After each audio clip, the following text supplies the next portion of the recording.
До нас тут Бабченко долучился. Да, Представляешь себе? Вот. Аркадий, отзовись. Ого. Раз, два, три, четыре, пять, отозвался. Красивый какой, желтый па, это флаг украинский. Вот посмотри, поработай над фоном, пожалуйста, Марк. Вот поработай над фоном. Ну я постараюсь, мне пока ничего в голову не приходит. А вы ему что в бункере делать? Он там фантазирует, сидит там, вот крутится перед зеркалом, я шучу. Вот, Аркадий, я хочу тоже услышать от тебя какие-то реляции. Я знаю, что ты очень рад был, что такие выборы прошли. Вот. С чем связано твое удовлетворение их результатами российских выборов в Государственную Думу, так называемых выборов, так называемую Думу, так называемой России? Так называемых депутатов. Ну и так дальше. Да. Пожалуйста, аппаратная студия, сделайте мне студию погромче. Я Марка слышу хорошо, а Айдера почти не слышу. Восхищение мое вызывает присутствие господина Прилепина в Государственной Думе, в кавычках теперь. Потому что, когда были вот эти вот 3 дня голосования, я метался по квартире, грыз шкаф, из-за того, что у меня нет паспорта, потому что я хотел взять серпастый, молоткастый и пойти выбрать Прилепина, потому что, мне кажется, в этой стране мало Прилепина. Мне кажется, туда надо больше Прилепина. Мне кажется, там надо всю Думу, что пусть вся Дума состоит из Прилепиных. И раньше там были партии жуликов и варьев, потом провели они умное голосование, и теперь там краснопузые и террористы. Это, по-моему, просто какой-то удивительно уникальный вариант. Такого еще не было. Но это что-то с чем-то. И я абсолютно этим удовлетворен. Я люблю, когда все органично, когда форма соответствует содержанию. Вот пусть эта форма вот этого вот, также в кавычках, парламента наполняется вот этим вот содержанием из террористов-убийц, пусть они на население российском обкатывают то, что они хотят обкатать. Хотели, пожалуйста, в обе руки держите. Все желания должны исполняться. Я хочу Марку задать вопрос. Дорогой Марк, ты наиболее из нас всех троих наиболее лояльно относишься к господину Навальному. Так традиционно сложилось. Ты гораздо более просто добрый человек, вот и все такое прочее. Вот, и фон у тебя такой позитивненький. Вот я хочу спросить, 2 вопроса задать тебе. Может, у Аркадия тоже будет. И вообще предлагаю просто включаться в разговор. Тут у нас не кафедра марксизма, анализма. Вот. Значит, вот штабы Зеленского находятся в государстве Литовская Республика. Я правильно понимаю? Да. Штабы Навального, да. Навального, да, прошу прощения. Навального. И вот, значит, сидят эти штабы Навального и валят Путина. Они его просто каждый день, он не может ни заснуть, ни проснуться, он вечно описавшийся и бежит, и сдается, и все такое прочее. И так уже 21-й там или другий рік, да, вот. И вот эти люди, которые, вот выборы с участием Крыма, я подчеркиваю, Крым является частью федерального округа. Ты эти голоса никак не отменишь, не отнимешь. Так они там еще и агитацию какую-то вели за вот это умное голосование, да? Значит, скажи мне, насколько этично поведение штаба Навального, находящегося в Литовской Республике, Конституционный суд которого под руководством его друга Даниса Жалимаса первым сказал, что аннексия Крыма противоречит даже Конституции России, не говоря про все остальное, да? Это страна, которая радикально осуждает все российские действия в отношении Крыма, и тут приехали товарищи, растеклись по вильнюсским пивным, да, со своим вот этим видением мира иным. Ну, я понимаю, ты имеешь в виду, что они ведут политическую деятельность на оккупированной территории. Фактом оккупации Крыма ради большой политической задачи, какой они видят, значит, привод к власти Прилепина, да. Ну, прежде всего, войной с Путиным, да. Ну, я тебе говорю, что очень часто русская оппозиция славится тем, что она борется со злом негодными средствами. К сожалению, увы, это так. И жизнь доказывает, что они ничего не дают, потому что от того, что вы не хотите пренебрегать Крымом как одним из субъектов, значит, ну, собственно, выборного процесса, как представляется им, да, оккупированной, но части территории России, так вы же ничего и не выиграли. Они же ничего и не выиграли, они проиграли все. Понимаешь, если уж на то пошло, а что толку от умного голосования? если власть просто объявила результат, а вы тем самым просто легитимировали этот результат участием в том числе и своих сторонников, которых призвали голосовать везде, и там и на территории Крыма, и в посольствах за границей, и я не знаю, где угодно. То есть я считаю, что это, конечно, политическая ошибка. Нужно было отказаться от любой работы в Крыму. Кстати, Яблоку тоже. Яблоко, кстати, тоже не отказалось. Очень хорошо, что ты это сказал. У них в Это уставе... легко удостоверяет. Смотри, и за них тоже подали какие-то голоса. Они же говорят, что мы не признаем. Единственная партия, которая не признает оккупацию Крыма, которая выступает мя-мя-мя-мя-мя-мя, и раз на выборы с оккупированным Крымом вместе, и голосуйте за нас. Вот желание хоть как-то... Да, я просто одну фразу, а вот желание как-то пролезть, как-то втереться, как-то прокрасться, если хотите, да, вот в эту власть, оно выше, нежели принципы, которые, может быть, у некоторых и есть. Я бы не отрицал этого вовсе. Но они выше. Вот политическая целесообразность в данном случае выше, а жизнь показывает, что, наоборот, следовать принципам гораздо лучше. Да, а жизнь, она 40 раз показывает, и даже на 41-й ничего не понятно. Аркадий, дополни, пожалуйста, предыдущего оратора. Вы вот тут все серьезно как-то обо всем этом пытаетесь рассуждать. Я, наверное, в этом эфире побуду у вас, наверное, клоуном с шариками, потому что я серьезно об этом говорить не могу. Это абсолютный бред. И эти выборы не имеют никакого значения. Через 2 недели они будут забыты полностью. Но у меня есть свои 2 вопроса. Первый вопрос у меня такой. Вот вы заговорили про Вильнюс. Вильнюс-то бог с ним. Меня поражает издание «Медуза», которое находится в Риге. И вот оно сидит в Риге. И из Риги, значит, баллотирует, агитирует за Захара Прилепина, но который по умному голосованию, там же за Захара Прилепина голосовать надо, за того самого Захара Прилепина, который в Москве по бульварам ходит с красными флагами в белом круге и орет: «Наши МИГи сядут в Риге». И у меня, знаете, как-то МИГи, Риги, Медуза, Прилепин, МИГи, Риги. И у меня вопрос: у вас там, ребят, какие-то шестеренки в голове, ничего не начинают скрипеть? Потому что, как бы, ты к кому обращаешься? К латышам или к медузам? Кому ты обращаешься? Нет, к медузе. Не, это бесполезно. В прошлый раз, в 40-м году, Советы пришли в, так, как они называют это, Прибалтика, да? Первым делом они расстреляли белых иммигрантов. А вы вот сейчас зовете голосовать за чувака, который говорит: надо нам завоевать Ригу. Вот это для меня очень интересно. И второй у меня вопрос, на который бы мне хотелось получить ответ, но это вопрос в пустоту, конечно. Это не к Марку даже, и уж не к тебе. Это риторический вопрос. Вот у меня такой вопрос. Вот давайте представим, вот получилось у вас ваше умное голосование. Вот вы его провели, все замечательно.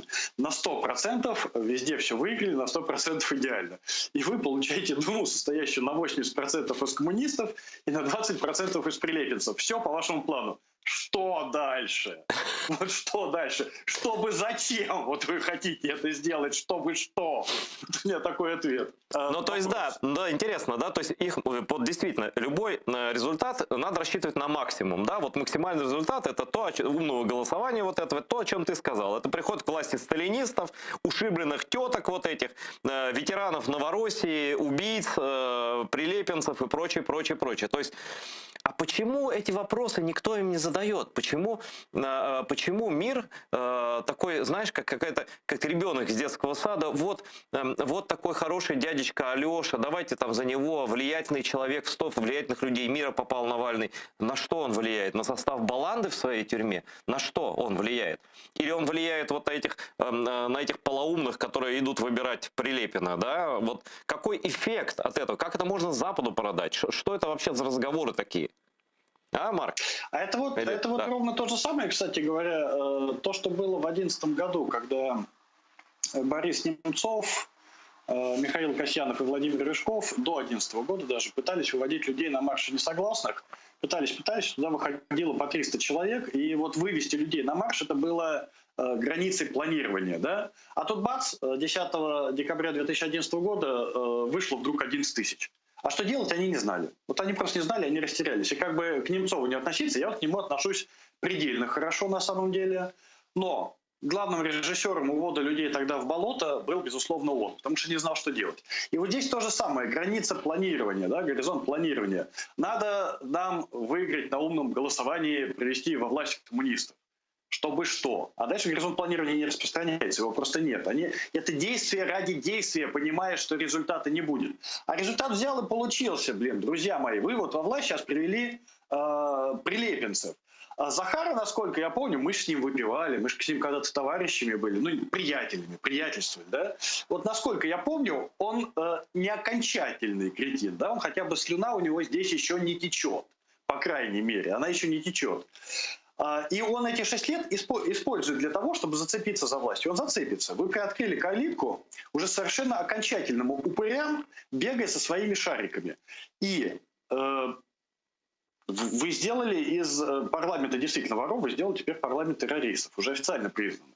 Вот и весь результат. Вот и вся глубина планирования. Ну смотри, у Кремля горизонт планирования значительно четче и больше. Я не знаю, как там насчет каких выборов 2024 года. Можно считать, что они уже прошли или что они не состоялись. Но вот простой, значит, пример.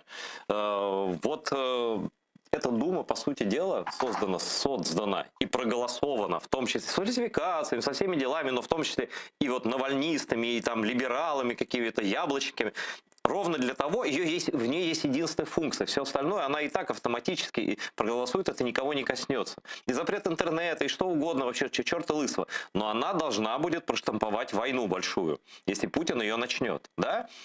Это Дума войны, это Дума Третьей мировой войны.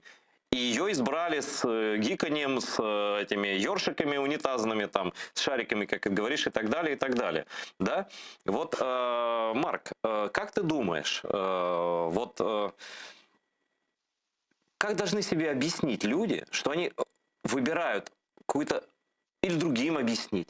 Вот они выбирают то, что не имеет никакого значения, кроме символического подтверждения права Путина воевать с остальным миром.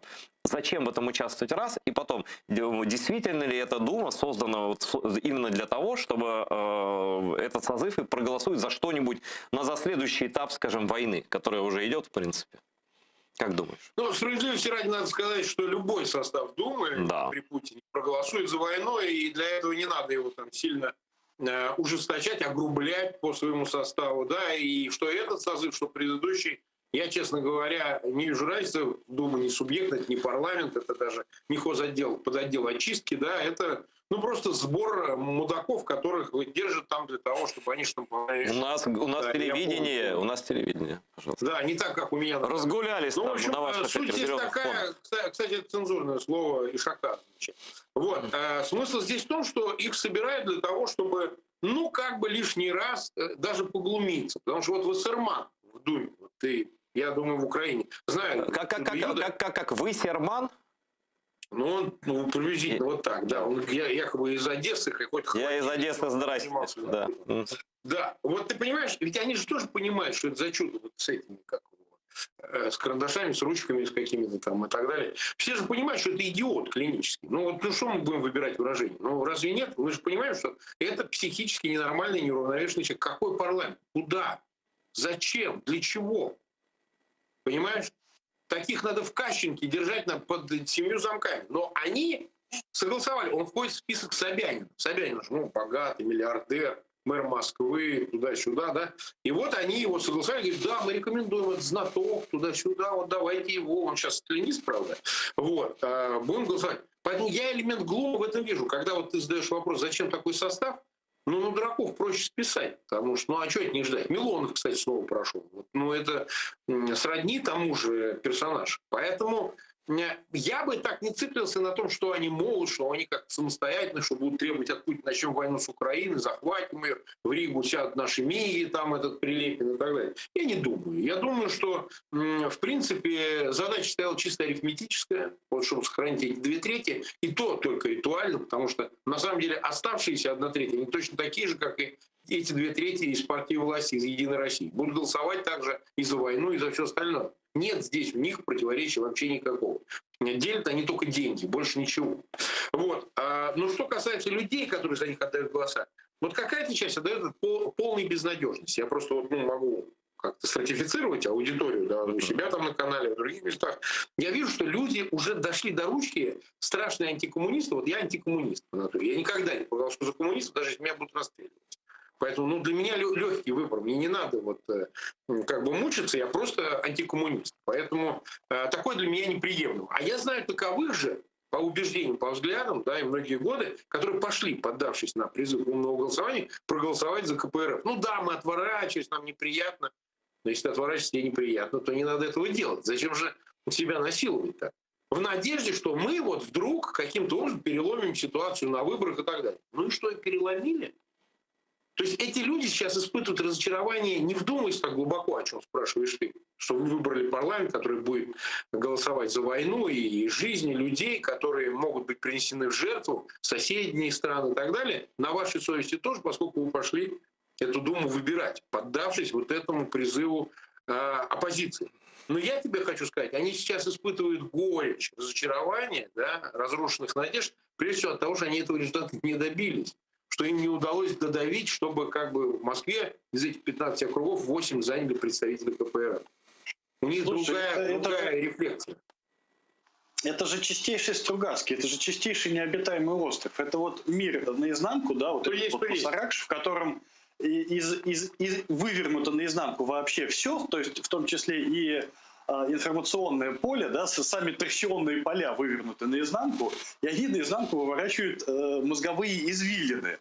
И там бред становится абсолютно нормальными вещами. Вот у меня есть знакомый, да, он живет под Москвой, я до сих пор читаю, он у меня в ленте мелькает, он до сих пор во френдах в ленте. Он антипутинист, антисталинист, антикремнашист, один из там последних более-менее как-то адекватных людей, который никоим образом не поддерживает ни Кремнаш, ни войну с Украиной. Вот все.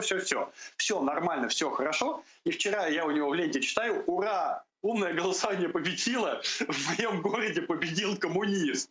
И он реально вот это пишет как достижение, как победу, и он реально этому радуется.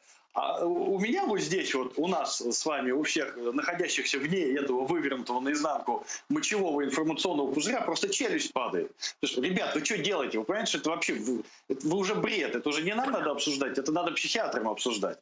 А там это кажется нормальным, потому что да, вот мы в пику Единой России, я проголосовал за коммуниста, я антикоммунист, проголосовал за коммуниста, и у меня победил коммунист, ура, это победа демократии. Каким образом? Каким боком? Абсолютно, совершенно невозможно ничего не понять.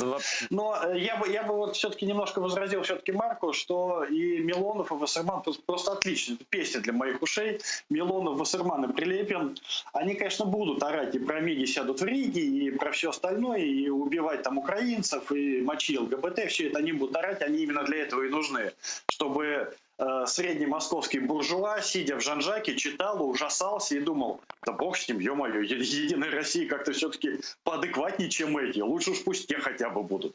У них и такая функция все-таки есть.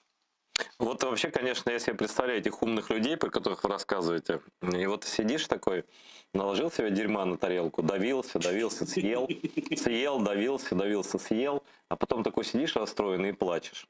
Зачем ел? Не понимаю. Там защитная реакция срабатывает, я вам скажу, вы просто, может быть, не настолько погружены и следите. Поняв, что они проиграли, потому что, ну, как бы умное голосование не принесло никакого результата. Прошедшие там, не знаю, может, с десяток каких-то оппозиционных по всей стране, из 450 депутатов, ну, 225 по округам, если мы говорим об округах. Это да. Каких, Марк, оппозиционных? Это которые считают, что Украину надо немедленно захватить? Да. Это оппозиционная конструктивная оппозиция, это легальная оппозиция, имеется в виду коммунистов. Да? Они сейчас уговаривают себя, очень многие, что нет, на самом деле все было не зря, все было сделано правильно. Те, кто не ходили и призывали не ходить, как типа я. Я вот не призывал к бойкоту, но я скорее говорил: я не пойду, а вы решаете за себя сами. Но в принципе я бы вам советовал вообще в этом дерьме не участвовать. Вот. Они, наоборот, продолжают еще более агрессивно нас скакивать, говоря о том, что вы тут пытаетесь морализаторствовать, занять позицию моральной победы. Это не так. Значит, мы пошли на этот компромисс моральный для того, чтобы хотя бы что-то сделать, хоть как-то выступить. А вы, устранившись, думаете, что вы, значит, чище и выше, но это не так. Я справедливости ради еще одну вещь замечу. Неправда было бы сказать, что совсем единицы, значит, не поддержали умное голосование. На самом деле выступил ряд публики, культурной в том числе, против умного голосования. Там Акунин какой-нибудь и так далее. Очень много людей, Да, они написали посты, они, значит, выступили, как всегда, на своей же этой шарманке на «Эхе Москвы» или других мест с рассказом о том, что, ну, кто-то говорил, что они морально не готовы поддержать коммунистов, что это слишком для них too much. Кто-то говорил о том, что, значит, по отдельным кандидатурам не согласен, как вот в случае там с Литвинович было и так далее. Кто-то, значит, еще по каким-то причинам. Ну, то есть каждый свое, каждый со своего. Но мало кто говорил об Украине, и мало кто говорил, что руководствуется соображениями этического, политического, этического характера, что недопустимо в принципе участвовать в выборах и поддерживать тех, кто поддерживал, значит, аннексию Украины и продолжает это делать, и поддерживает репрессии против Украины и украинских граждан. Вот таких практически нет. Чтобы тут иллюзий не питать, это действительно так. Это чистейшей воды окно Обертона, просто чистейший, потому что у меня сейчас ощущение, что мы с вами сидим в 2013 году, вот когда Марк говорит, у меня полное ощущение, что мы сидим в 2013 году, и у нас прошли выборы мэра Москвы, в которых Алексей Анатольевич Навальный вышел, там чуть ли не вышел, или типа вышел во второй тур, Сергей Васильевич Собянина. Ну, как бы по экзит-полам он выходил, но вот нарисовали, что, конечно, он не вышел, естественно. И вот абсолютно та же риторика, которую я тогда слышал от русских либералов, что мы идем голосовать за Навального, зажав нос. Потому что Навальный тогда делал себе риторику, делал себе рейтинг на антимигрантской риторике. Он говорил, что надо строить вот все эти концлагеря для таджиков-вьетнамцев. Пригодились концлагеря-то, да. Да, там и сами сейчас и сидят. Что вот все, хватит кормить Кавказ, вот все его лозунги, да. И российская либеральная интеллигенция тогда говорила, ой, ну мы идем голосовать, зажав нос, но другого-то никого нету. Прошло 7 лет, 8 лет. Сейчас попробуй российской либеральной интеллигенции напомнить вот про это, по 2013 год, как они готовы были голосовать. Я не говорю сейчас, изменился Навальный, не изменился, там, осознал он, не осознал. Я говорю о том, что вы готовы были голосовать за человека, который шел на выборы с откровенно российскими, фашистскими, в общем-то, лозунгами. И там это вызывает просто дичайшую истерику и дичайшее отторжение. Потому что в их головах Алексей Анатольевич Навальный уже стал царем. Вот сейчас 2021 год. Они говорят, что мы идем голосовать за Прилепина с коммунистами, зажав нос. Пройдет 8 лет, и поверьте мне, пройдет 8 лет, и Прилепин у них будет новой мессией. Вот я вам точно говорю. Окно Обертона чистой воды. Да, завернул так завернул. Я хочу сказать, вот на тему немножко перевести международную. Наконец-то впервые парламент Украины призывал мир не признавать выборы вообще в Государственную Думу России. В прошлый раз, в 2016 году, так я писал, пытался сделать, чтобы как-то общественное мнение убедить в том, что надо именно требовать непризнания всех выборов. В итоге ограничились списком про выборы в Крыму. Тогда теперь Украина, этот парламент все четко сказал, что вообще выборы эти не надо признать в принципе все. Да? И тут начинаются реакции разных стран. Я сейчас посмотрю, вам покажу вам. Их можно было прослушать, но времени жалко, я прочитаю. Так. Турция не признает результаты российских выборов в незаконно аннексированном Крыму, с заявлением МИД Турции. Дальше. Выборы в России происходили с многочисленными нарушениями. Европейский Союз никогда не признает их результаты в аннексированном Крыму, заявил на брифинге представитель Еврокомиссии Петр Стано. Дальше. Ну и так далее. То есть, что вы тут лепите? Крым, там, по крайней мере, половина депутатов, вот эти по спискам, да, которые идут, они же выбраны с участием Крыма оккупированного. И эти голоса никак не отделишь ни от чего.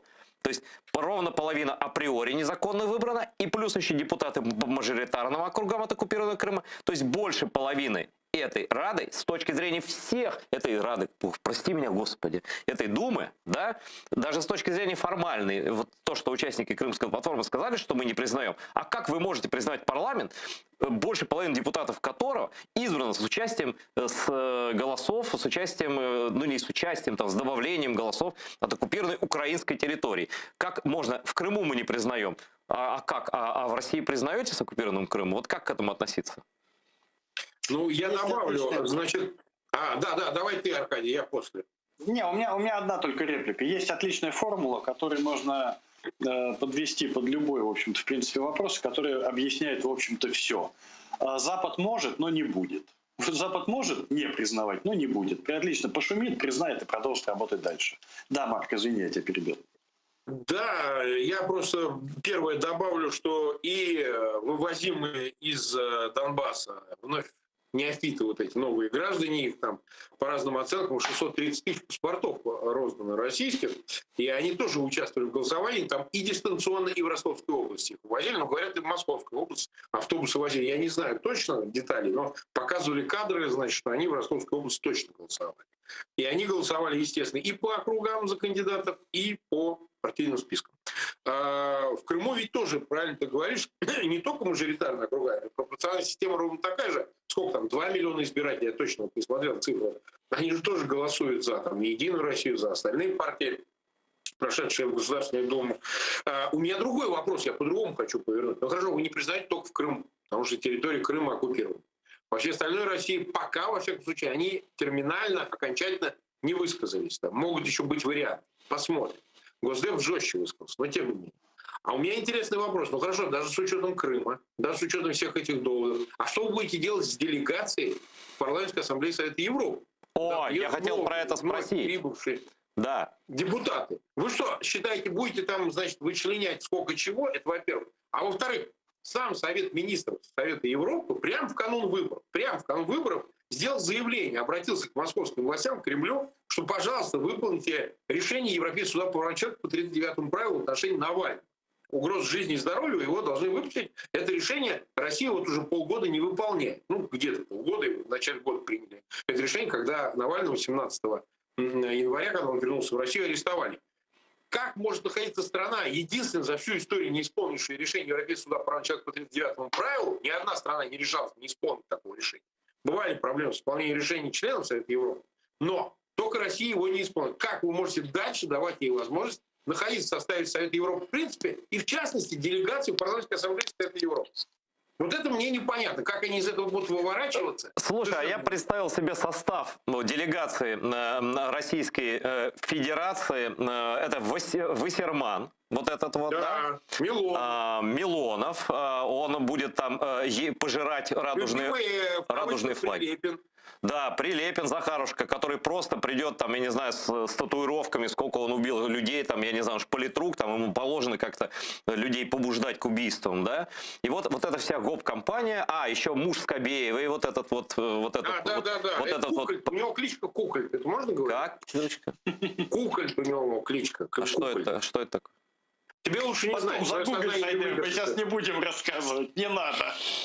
Вот видите, как я удалил. Ну, а я же не виноват, что его так зовут. Понимаете? Я же не виноват. Вот так Ты он не виноват. распространен везде, известный как. Да, вот, например, он в делегации. Ну, представьте, все это вместе с Петром Толстым. А, кстати, вот эта Татьяна Толстая не прошла в Госдуму еще, нет? Вот это? Нет? Писательница? Да.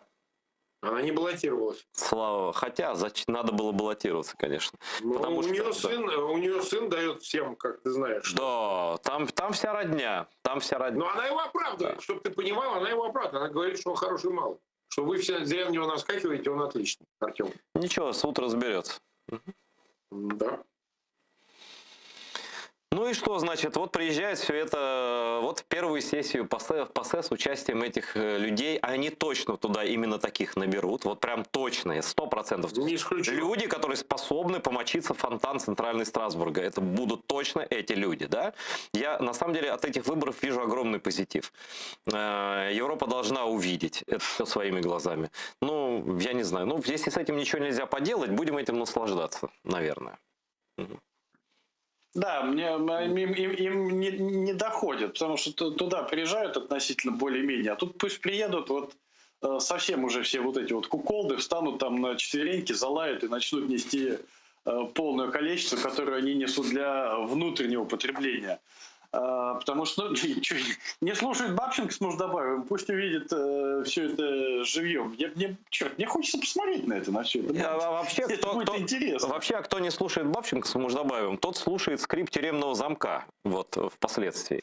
Поэтому бегите, глупцы. Это мы обращаемся к нашей аудитории, части нашей аудитории, которая, безусловно, есть, вот, словами Аркадия Бабченко. И вот как юристу, Марк, а ты еще считаешь себя юристом или нет уже?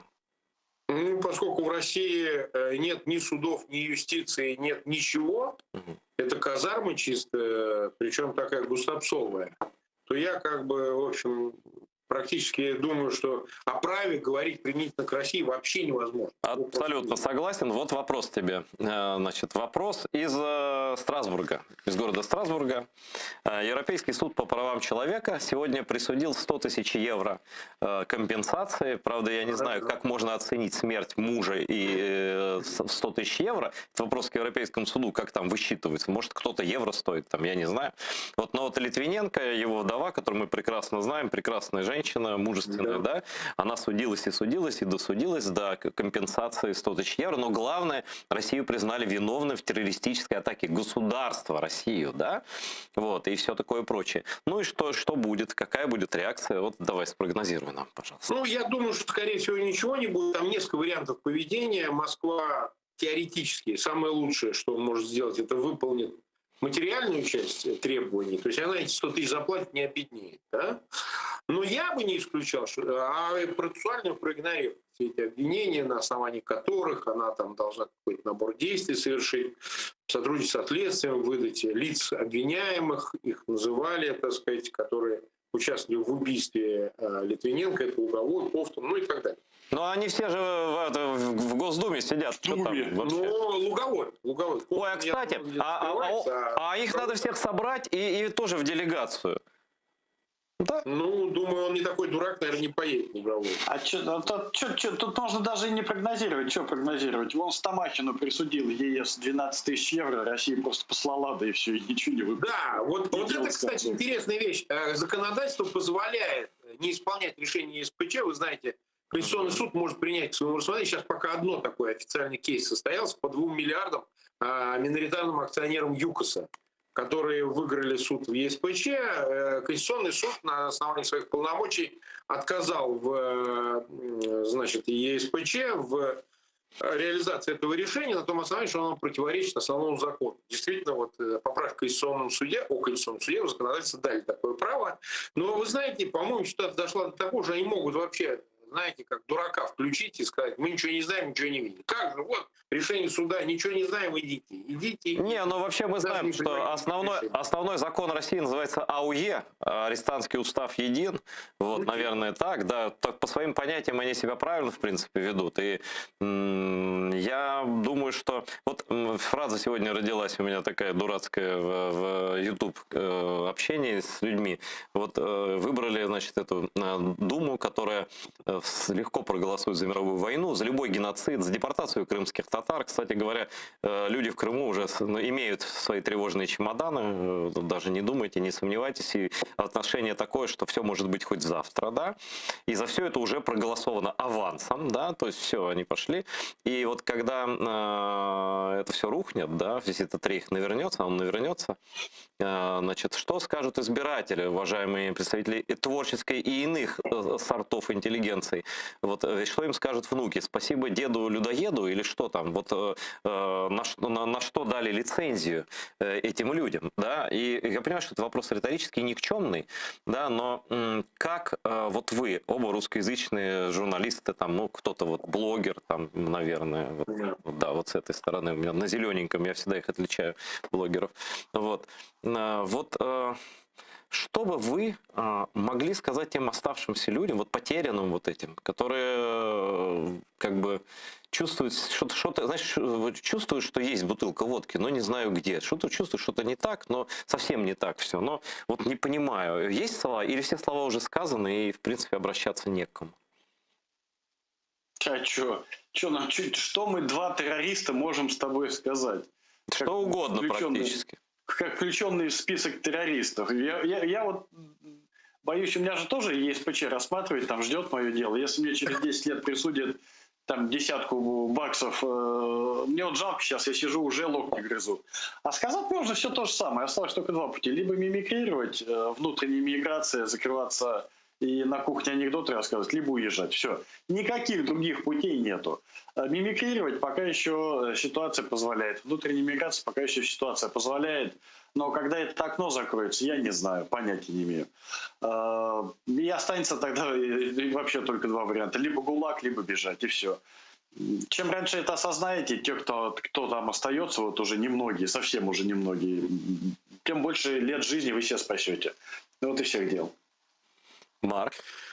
Я вот так скажу, что вот удивительное дело, да, вот русская история. Вот одно и то же, одно и то же, одно и то же, одно и то же, одно и то же. Из века в век, из десятилетия в десятилетие ничего не меняется. Вот наш диалог мог состояться об этом, о чем ты В говоришь. 1425 году. Ну, я так далеко не отодвигаю, но даже в 19 веке, да, сидят там какой-нибудь Михайловский какой-нибудь, он был модный такой, да, публицист, еще там пара-тройка, и вот рассуждают на предмет того, что скажут потомкам, наследники, там, предки и так далее. В таком А потомки диалоге. своего наворотили такие горы, что забыли, о чем там Михайловский разговаривал уже. Но я просто к тому, что ничего не меняется. Вот в чем суть. Почему? Вот, Марк, почему так и происходит? Потому что дети совершают еще более иезуитские преступления по сравнению с отцами и с дедами, и как бы не у кого спросить и некому спросить. Вот и все. А потом они вот с утра это просыпаются, интересный вопрос. Интересный вопрос. Они целый набор совершают и преступлений, и ошибок. И они в каком-то замкнутом круге бегают, и выбежать, выскочить из него не могут. Они повторяют все одно и то же, что делали их предшественники.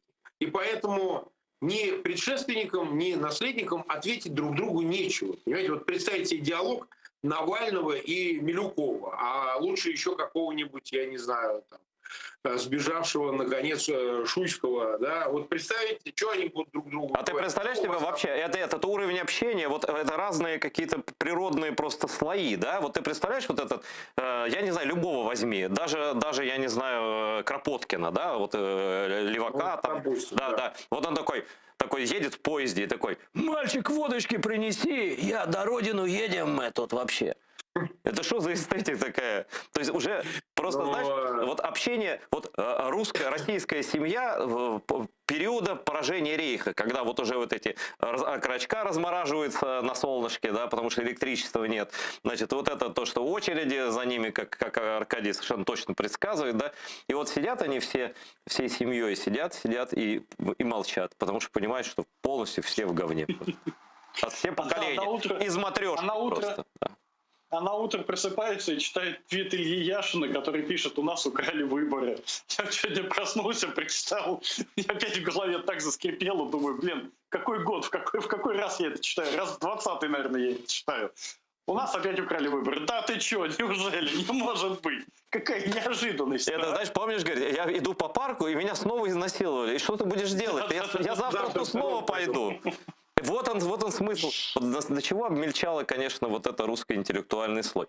Но у нас на связи, у нас телефонный звонок, и кажется, что из Мордора. Говорите, кто вы, откуда, и задайте свои вопросы гостям нашей виртуальной студии. Здравствуйте, да. Здравствуйте, Айдер, здравствуйте, Марк, здравствуйте, Аркадий, Михаил Юдин. Я немножко вас удивляю, я достаточно часто общаюсь. У меня вопрос к Марку. Марк, вот я вас тоже часто слушаю, и мне всегда такой внутренний вопрос, вот сейчас я могу задать его реально. Вот смотрите, когда-то был такой Борис Абрамович Березовский, он говорил, что когда я занимался высшей математикой, я вообще не пил, да? Когда я занимался бизнесом, я пил раз в неделю. А когда я занимался политикой, я мог пить каждый день. То есть политика, в принципе, вещь простая. Вот у меня вопрос. Миша, Михаил, не могу разобрать слов. Пожалуйста, помедленнее и покороче. Просто слов невозможно разобрать. И Марк не может. Да. Покороче вопрос для Марка. Марк, политика достаточно простая вещь. И вот это голосование, оно привело действительно так называемую Госдуму реальных оперативцев. Вы как человек очень умный. Почему вы, тем не менее, поддержали, на мой взгляд, скажу прямо, это абсолютно бредовое и на самом деле преступное воззвание. Спасибо. какое воззвание? Айдар, ты добрал, я просто не очень... Я понял, что связано с умным голосованием, возможно, с позиции игнорирования его. Я правильно понимаю? Ну да, наверное. Михаил, да. не все расслышал, но если вопрос, если я правильно услышал, ко мне обращенный был о том, преступна ли позиция игнорирования, если я правильно понял. Ну, на самом деле нужно помнить, если я еще раз оговорюсь, правильно понял ваш вопрос. Во-первых, люди, которые не принимают умное голосование как технологию, вы удивитесь, имеют на это право. И если целью является просто следование какому-то призыву, этого мало. Вы понимаете, люди еще и оказываются свободны, у них может быть отличное мнение. Когда это ставится в вину, что вот мы не можем договориться делать что-то вместе, а мне кажется, что как раз достоинством является то, что индивидуумы отдельные сохраняют собственную позицию и не принимают вот этого коллективного решения о поддержке коммунистов. Мне кажется, гораздо важнее сохранять эту разность. Потому что на самом деле, в конечном итоге, ни одна технология не стоит свободы отдельно взятого индивидуума. За каждым должно оставаться право быть не похожим на коллективное стадо. Так что я не думаю, что это чья-то серьезная ошибка и вина. Вот я ответил бы так. Вот Марк загнул, просто как философ. Ну, это и есть, в принципе, философ. Такое не каждый сформулирует. А знаешь, как вот в бараках тоже вот там годах 40-х, 50-х тоже разные люди были, сидели разные в бараках, но все-таки были вместе. Потому что они имели разные мнения по поводу политики, но как-то за них фюрер все решил. Вот. Поэтому я думаю, что всех помирит барак в итоге. Ну или иммиграция. Хотя нет, в иммиграции русские обязательно перестроятся. В иммиграции русские жить не могут. Это абсолютно исключено, потому что они будут искать березку ровно для того, чтобы своего же на ней повесить. Вот это точно, абсолютно. И вот этот поиск почтового ящика гестапо ментальный, он будет продолжаться в любой точке мира. Они будут нести заявление в нацбезопасность Новой Зеландии на соседа. Это... И продолжите, пожалуйста, Аркадий. В какой концлагерь нас везут? Не знаю, я политикой не интересуюсь. Умное голосование обязательно победит. Ребята, вы обязательно победите в следующий раз в борьбе за юшку от баланды, в бараке, в который вы не знаете, куда вас повезут, потому что политикой не интересуетесь. Я вот, кстати говоря, мне сказать вообще нечего. Я могу рассказать только байку о том, как я познакомился с Любовью Соболь. Я познакомился с любовью. Это за стихи просто. Да. С Любовью Соболь я познакомился 5 лет назад в Таллине на конференции, где мы с ней выступали. Я, она и модератором был Артемий Троицкий. Это было ровно 5 лет назад. И 5 лет назад она рассказывала про умное голосование, как надо идти голосовать, и вот это вот все.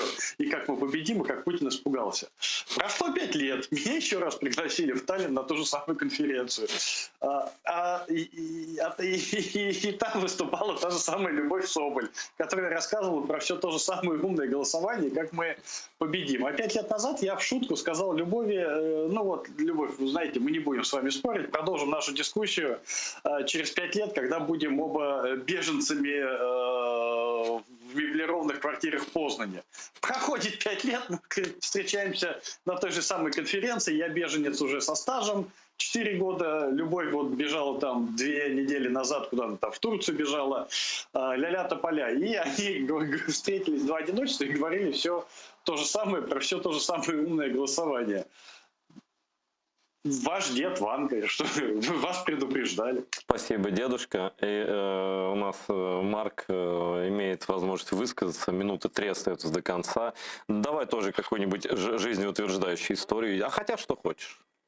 Ну, честно говоря, в нынешних условиях про жизнеутверждающие темы не приходится говорить, если они связаны с политикой. К сожалению, действительно, все вполне прогнозируемо, предсказуемо. В данном случае дед Ванга здесь абсолютно прав. И любой критический прогноз, любой страшный самый прогноз, который в отношении России можно предъявить, так он точно сбудется. В этом беда, вы понимаете, в предсказуемости зла.